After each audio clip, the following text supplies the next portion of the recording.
Now, crews are still working to contain a wildfire at Bastrop State Park. According to the Texas A&M Forest Service, that fire started at 9 o'clock last night. KVUE's Jessica Cha is at the Pine View Estates, which is across the highway from the park. And Jessica, how are things looking there? Well, Ashley, crews are still very busy working. You just missed it a second ago, but there was a helicopter in the air. It's been coming by every 5 to 7 minutes, dropping off water on the interior of the forest where crews are still working to fight the fire. Scott's going to zoom in for you over there, but there's a lot of smoke still coming up. You can definitely smell that all in the air.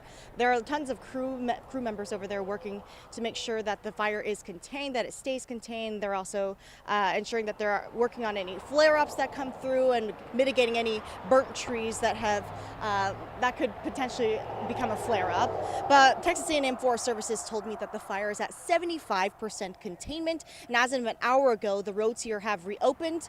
They were closed earlier today, but for those who live nearby, this fire rekindled unsettling memories for them. The sky around Bastrop State Park was orange and filled with smoke on Sunday night. Local and state fire crews responded to calls of a fire on Park Road around 9 p.m. According to Riley Ruggiero with Texas A&M Forest Service, and evacuations began. Last night at the Pines at Bastrop RV Park, as well as the historical cabins of Bastrop State Park and 3 private residences nearby, just to ensure for their safety and our firefighters' safety. At 6 o'clock Monday morning, residents were allowed to come back, but the fire has already burned dozens of acres of land.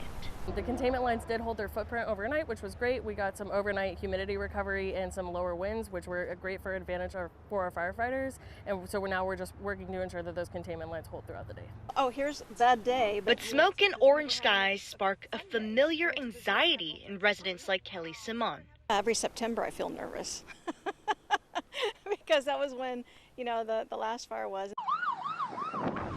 On September 4th, 2011, a massive fire raged in the eastern forest of Bastrop County, not too far from Park Road. It burned down 1,600 homes and killed 2 people. Kelly Simon's house was one of those lost. It was shocking. It was unreal. It was you don't expect your home and your neighborhood to ever be in that kind of a situation. When neighbors learned about Sunday's fire, Simone says they all knocked on each other's doors to check on one another. Especially folks who lived alone or maybe had limited transportation, made sure they knew what was going on and that everybody had a plan to get out. Simone says the difference between then and now is that people are more prepared for these kinds of disasters. We've increased our response time, we've increased our response presence. We had air support here. Better prepared to handle nights filled with smoke.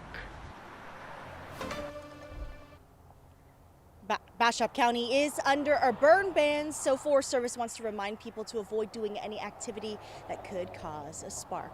Live in Bastrop County, Jessica Cha, KVUE News.